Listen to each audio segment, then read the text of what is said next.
Hi friends, this is Vincent. நம்ம சேனலுக்கு உங்களை அன்புடன் வரவேற்கிறேன். நம்ம சேனல் வந்து பார்த்தீங்கன்னா உங்களோட கெரியரை செட் பண்ணுறதுக்காக டிஎன்ஏ கவுன்சிலிங் சொந்தமாக நிறைய வீடியோஸ் வந்து உங்களுக்கு நம்ம கொடுத்துருக்கோம். கண்டிப்பாக நம்ம சேனலை ஃபாலோ பண்ணுங்கள். மறக்காமல் உங்கள் ஃப்ரெண்ட்ஸுக்கும் மேக்ஸிமம் நம்ம சேனலை பற்றி சொல்லுங்கள்.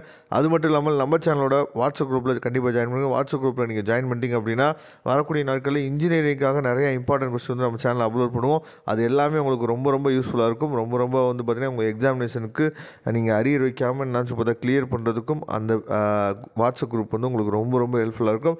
ஓகே ஃப்ரெண்ட்ஸ், அதாவது நம்ம டெய்லியுமே வீடியோஸ் வந்து அப்லோட் பண்ணியிருக்கோம். அதாவது இன்றைக்கி கலந்தாய்வில் என்ன நடக்க போகுது அப்படிங்கிற விஷயத்தை நம்ம டெய்லியும் சொல்லிகிட்டு இருக்கோம். சரியா? அதனால் 8 மணிக்கு வரக்கூடிய இந்த வீடியோ மறக்காமல் டெய்லியுமே ஃபாலோ பண்ணிட்டீங்க அப்படின்னா கவுன்சிலிங்கை பற்றி நீங்கள் பயப்படாமல் இருக்கலாம். ஓகே, அதாவது இன்றைக்கி என்னன்னு சொல்லி பார்த்தீங்கன்னா நமக்கு ஸ்பெஷல் ரிசர்வேஷன் கேட்டகரி கவுன்சிலிங் இருக்குல்ல, சரியா? அவங்களுக்கு வந்து பார்த்திங்க அப்படின்னா நேற்றுலேருந்து சாய்ஸ் ஃபில்லிங் வந்து ஓப்பன் ஆகிடுச்சு. சரியா? இன்றைக்கி ஈவினிங் 5 PM வரைக்கும் நம்ம என்ன பண்ணலாம்னு சொல்லி பார்த்தீங்கன்னா நீங்கள் சாய்ஸ் ஃபில்லிங் பண்ணிக்கலாம். சரியா? அதாவது 5 PMக்கு அப்புறமும் நமக்கு ஓப்பனில் தான் இருக்கும். ஒருவேளை வந்து நீங்கள் வந்து சாய்ஸ் லாக் மேபி பண்ணிட்டீங்க. சரியா? நேற்றுக்கே வந்து பார்த்தீங்கன்னா சாய்ஸ் லாக் வந்து பண்ணிட்டீங்க. ஆனால் நான் இன்னும் இன்றைக்கி வந்து பார்த்தீங்கன்னா அதில் கொஞ்சம் மாற்றம் செய்யலாம் அப்படின்னு சொல்லி இருக்கிறேன் அப்படின்னா நீங்கள் அதாவது சாய்ஸ் லாக் ஒன்ஸ் நீங்கள் பண்ணிட்டீங்க அப்படின்னா அதை வந்து டிஎஃப்சி சென்டர் நீங்கள் போனீங்க அப்படின்னா அங்கே வந்து ஓப்பன் பண்ணி விடுவாங்க. அங்கேயே நீங்கள் என்ன பண்ணலாம் சொல்லி பார்த்தீங்கன்னா சாய்ஸ் ஃபில்லிங் பண்ணிவிட்டு திரும்ப நீங்கள் லாக் பண்ணிக்கலாம். சரியா? ஒருவேளை தவறுதலாக நீங்கள் சாய்ஸ் லாக் பண்ணிட்டீங்க, ஏன்னா சாய்ஸ் லாக் ஒன்ஸ் நம்ம பண்ணிட்டோம் அப்படின்னா அதை மாடிஃபை பண்ண முடியாது. அதுக்கு கண்டிப்பாக நீங்கள் டிஎஃப்சி போனால் மட்டும்தான் முடியும். சரியா? அதனால் இன்றைக்குள்ளே நீங்கள் என்னாச்சு பார்த்தீங்கன்னா சாய்ஸ் ஃபில்லிங் பண்ணி முடிச்சிடணும். நமக்கு வந்து நாளைக்கு வந்து பார்த்திங்க அப்படின்னா டென்டேட்டிவ் அலாட்மெண்ட் வந்து ரிலீஸ் ஆகும். நாளைக்கே நம்ம வந்து டென்டேட்டிவ் அலாட்மெண்ட்டை கன்ஃபர்மேஷன் பண்ணணும்.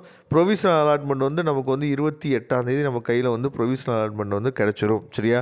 ப்ரொவிஷனல் அலாட்மெண்ட் கிடச்சிருச்சு அப்படின்னா நீங்கள் அதை வச்சு காலேஜ் போய் ஜாயின் பண்ணிக்க வேண்டியதான். நல்லா நீங்கள் தெரிஞ்சுக்கணும். ஸ்பெஷல் ரிசர்வேஷன் கவுன்சிலிங்கில் உங்களுக்கு வந்து சீட்டு கிடச்சிருக்கு இல்லை கிடைக்கல பயப்பட வேணாம். சரியா? நீங்கள் வந்து ஜென்ரல் கவுன்சிலிங்கில் நீங்கள் என்ன சொல்லுதா கலந்துக்கலாம். எந்த வித பிரச்சனையும் இல்லை. அதை தெளிவாக நீங்கள் பார்த்துங்க. ஏன்னா ஸ்போர்ட்ஸ் கோட்டாக்கும் சரி, எக்ஸ் சர்வீஸ் மேனுக்கும் சரி, டிசபிள் பர்சனுக்கும் சரி உங்களுக்கு வந்து நம்பர் ஆஃப் சீட்ஸ் வந்து ரொம்ப குறைவு. சரியா?